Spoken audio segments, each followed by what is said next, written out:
What up, IDS Mob? Today we're going to answer the question, why would a woman risk losing you with a pull-away test? Now, this is in response to a comment that was left under a video I did called 5 Ways to Pass or Pull-Away Test. By the way, I had a lot of comments under that video, so I'm going to be doing a lot of videos responding to some of these comments. But this one in particular to me stood out because I don't think this guy completely understands why it is women do pull-away tests and the reason that they don't mind risking doing them in the first place. So let's get into this guy's comment. So he says, look, bottom line is you must definitely have other things going on in your life. Your attitude should be, if she stops texting, okay, whatever, and move on. Good video though.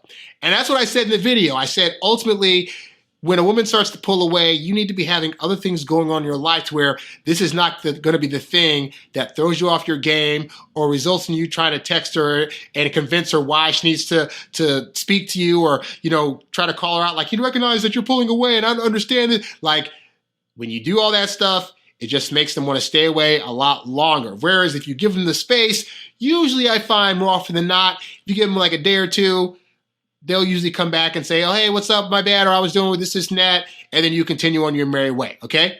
But anyway, so he says, I think the likely scenario is number 3 if that happens. And the number 3 reason I said that women would pull away is because that she has a life outside of you that realistically she's trying to juggle while still trying to get to know you at the same time.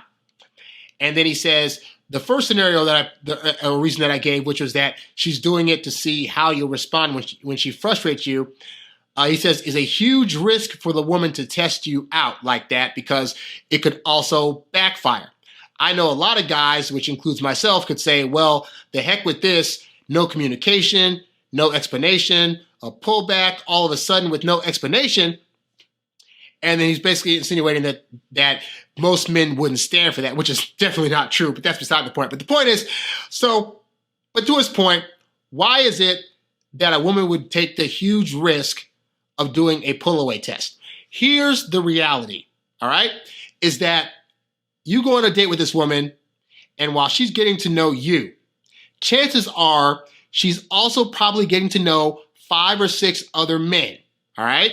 And all the men that are coming to her, what do you think they're going to say if she just asked them point blank, hey, would you have a good temper if I got busy for a couple of days and just couldn't talk to you on the phone or wherever? How would you respond to that? Because most men are going to try to act like they wouldn't be butthurt and try to act like it wouldn't affect them in some way. And they'd just probably say, oh no, I'd be totally fine with that.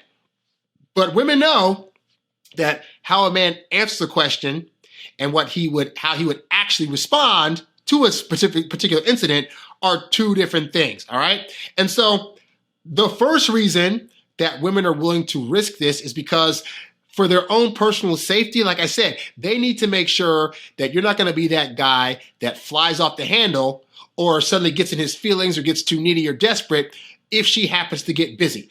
I myself have dated teachers, lawyers, doctors, etc. There are times when, because of the profession they're in, they cannot get back to me or they can't communicate with me as much as they would like to, all right?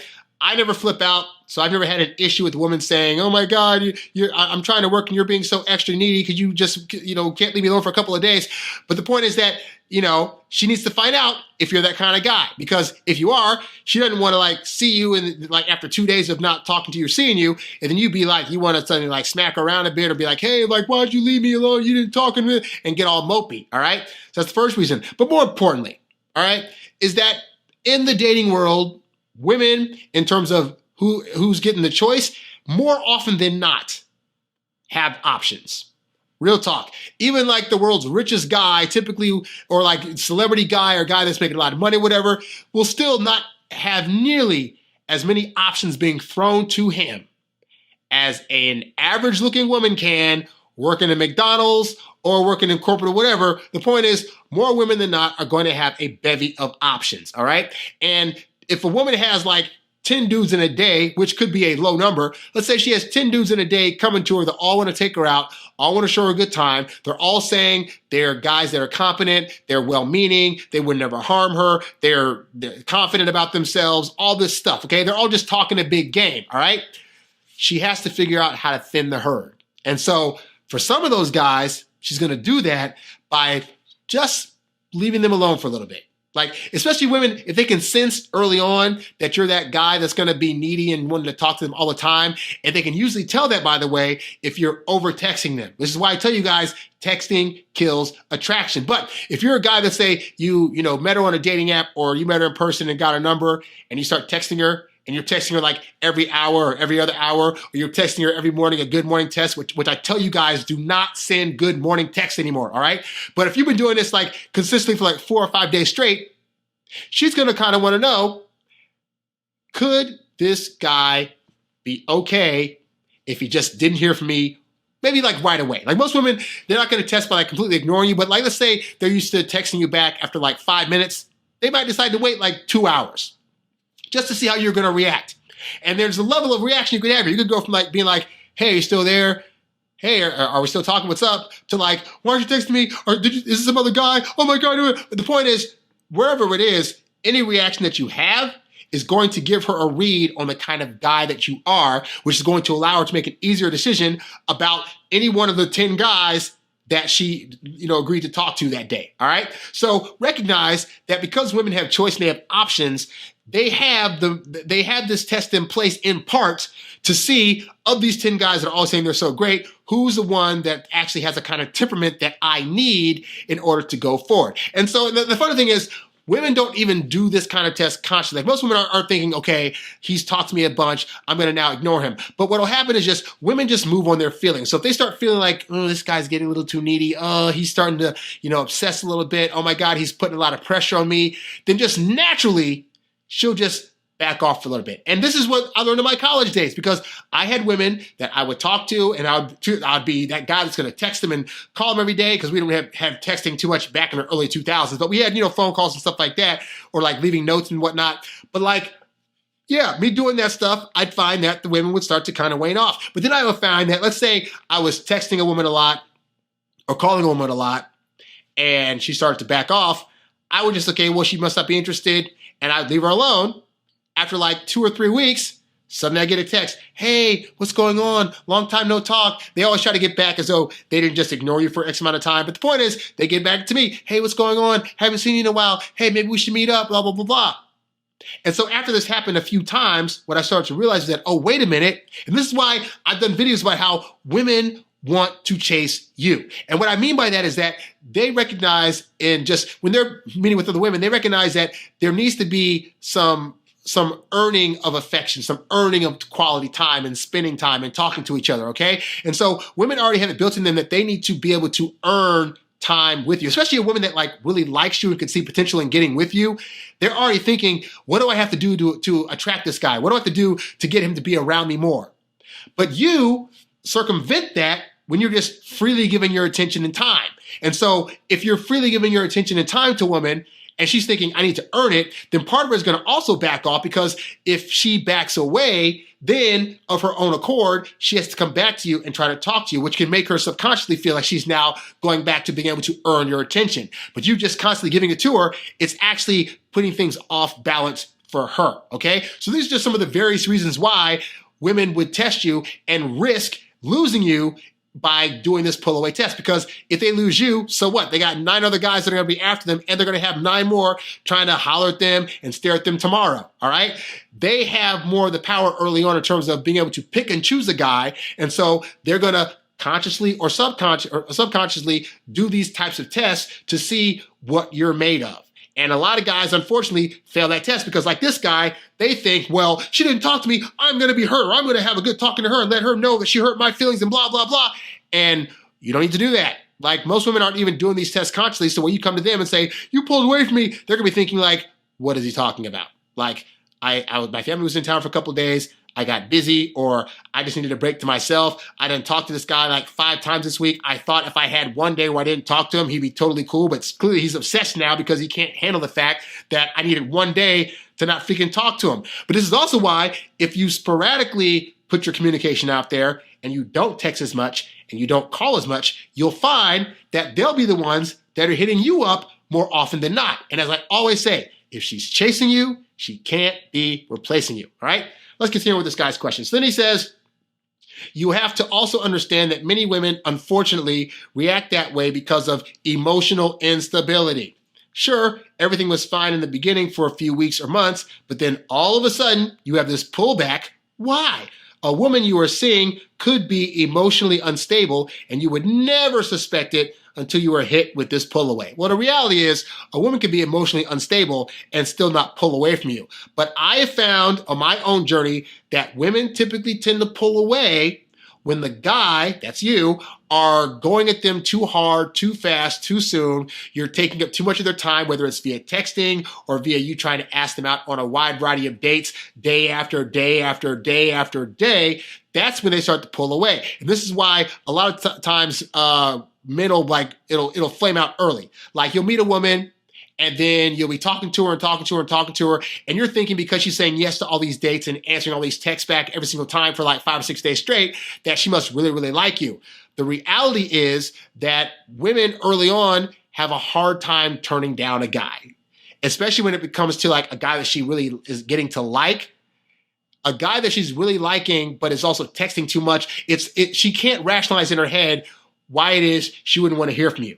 Because it's a dumb conversation. Like she's thinking, I really actually like this guy, but why don't I want to hear from him? Or why do I not want to text him back right away? Or why is it that he's asking me for a date for the 4th day in a row, and he's definitely putting effort forth, so it really shows that he likes me, but why am I just feeling like I need a break from him all of a sudden?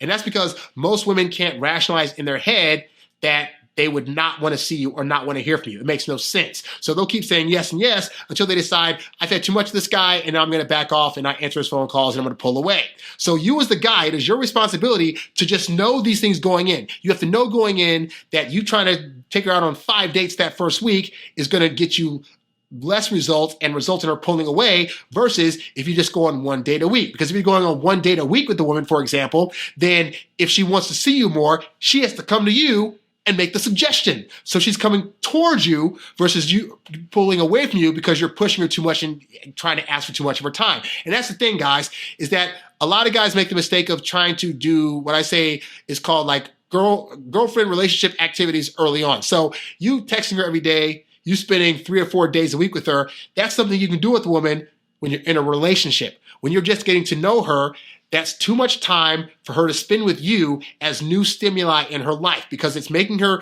think that she has to make a decision about you early on. And the more time you spend and the more time you text her, the more she's thinking, this guy's really forcing me to choose him. I don't want to be forced into that decision. I want to make that decision on my own. And the only way she's able to make that decision on her own is she's able to come to you to ask for more time and to ask you about how you feel about her and et cetera, et cetera. You volunteering these things of your own accord is not going to give you the results that you want. Continuing, he says, buyer beware, be cautious, but I agree with the video. The best thing to do is do not reach out to her, but also remember, if she comes back, be wary. You really want this woman who just pulled away from you without offering you an explanation. And if she did it once, I most certainly guarantee she'll do it again. I don't know about you, but life is too short. I would not want to be on this roller coaster ride. All right. Once again, guy, this is just to clarify this one more time, all right, is that oftentimes, women don't know why they're pulling away from you, okay? And they can't explain it to themselves. All they know is that she went from feeling really great around you and anticipating seeing you to suddenly not feeling that as much. But part of that is because you took away anticipation.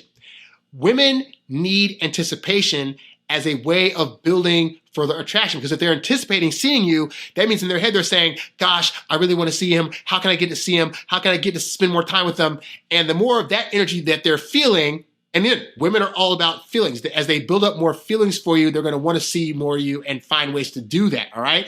But if you cut away anticipation by predictably texting her every day, by predictably asking to see her 3 or 4 or 5 times a week when you first start seeing her, then you're not allowing her the time to anticipate hearing from you, to anticipate seeing you. And if you're not allowing those important building blocks to be there to help her build attraction, then that means that she's going to pull away from you. Again, psychologically, in part because if she pulls away, then that's going to, in her head, reset things to where she has to now reach out to you again to see you, all right? And so as a guy, you have to know these things. You have to know that these pull away tests aren't always conscious. Sometimes they are, but a lot of times they're not. But if she's pulling away, you need to take that as a signal that you, unfortunately, are doing too much, okay? And as guys, I get it. We're doers. We're all about, what do I need to do? I need to be doing in order to attract her. Guy, the plan for dating is simple. You ask him out, you show him a good time, you go the freak away for a little bit, and then you come back. You repeat that cycle until she becomes the girlfriend. So all this in-between date texting, always trying to see her multiple times in the course of the week, that's going to make her pull away versus if you just give her time between dates to miss you, okay? So again, it's not something women can always necessarily explain. It's just a feeling they have of they're seeing you too much. They don't know why, but it feels like too much too soon. It feels like you're forcing them to choose you. And it needs to be a woman's choice to want to be with you, okay? So take that as you will, all right? These pull-away tests, they're there. They're going to happen if you are not careful. I haven't had a woman do a pull-away test on me in a long time because I'm very patient in how I date. I pace things out in a way to whereby the woman's not going to get overwhelmed with my presence, but when she sees me, she's going to definitely have a good time, one that she's going to be anticipating again when I reach out to her in a few days, all right? Now, if you need help getting comfortable with that kind of dating and to figure out how to not be so bothered when a woman's doing a pull-away test on you and the correct way to respond to it so that way she doesn't ever do it again, I highly recommend you sign up for a one-on-one phone consultation at introvertdatingsuccess.com. Click on the coaching tab. We can set that up right away. In the meantime, if you guys have any questions you want me to answer on one of these shows, you can write to me at harrywilmington@gmail.com, or you can leave a comment down below this video. Be sure to subscribe to my YouTube channel at youtube.com/Harry Wilmington. Thank you guys for the support. If you want to show your monetary support, you can go to the website and click on the tip jar tab to show a monetary thank you, or you can apparently leave me money on YouTube now because I'm a partner and it's awesome. I'm Harry Wilmington, and I'll catch you guys on the next video. I'm out. Peace. Thanks for listening to the Introvert Dating Success Podcast. Visit us at introvertdatingsuccess.com for more great tips on attracting women using your natural introvert charm. Oh, yeah.